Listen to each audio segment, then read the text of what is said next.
right now the closest thing we have to a state religion in the United States isn't Christianity, it's corn. We are gathered here today to say amen to green fuels and ethanol. I'm a staff scientist at Lawrence Berkeley National Lab. A lot of people are looking to biofuels as kind of that silver bullet that's going to both substitute for an increasingly scarce oil supply and at the same time have lower CO2 emissions and contribute to mitigation of climate change. But I think the hopes put on to biofuels are way overstated. If ethanol were just better, as so many people say, they wouldn't need your tax money to subsidize it. A new study published earlier this month in Science magazine says that in the future, biofuels may do more harm than good to the environment.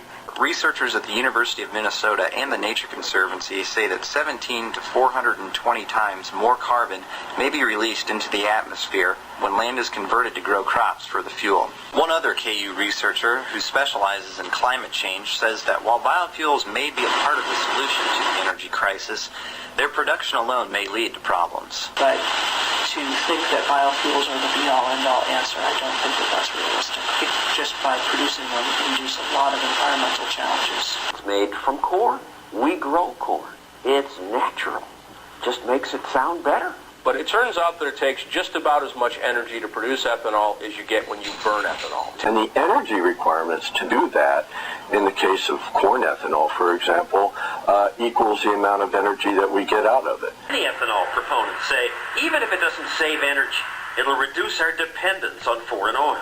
Oh, that's nonsense. There is simply no way we are going to reduce our dependence on foreign oil via ethanol. We have 80 million acres under cultivation with corn. Even with our 80 million acres, and this is 1/4 of all the planted land in the United States, even if we converted all of that to ethanol, it would not supply more than 12% of our gasoline demand. The University of Minnesota study concluded that even turning all of America's corn into ethanol would meet only 12% of our gasoline demand.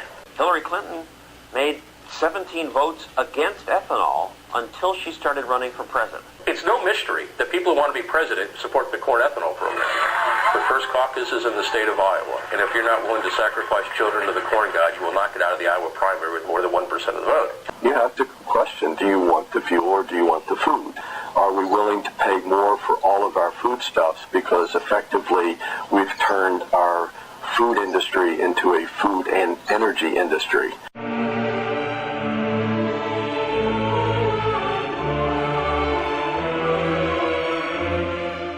Think about the fact that there's water underground. And what happens is when it rains, some of that water infiltrates into the surface and some of it makes it all the way down to the water table. And that water table isn't static. Water actually moves underground. And so that's why we have water in creeks. Water is flowing underground and discharging into creeks, and then it becomes surface water. And as we lie beneath the stars, we realize how small we are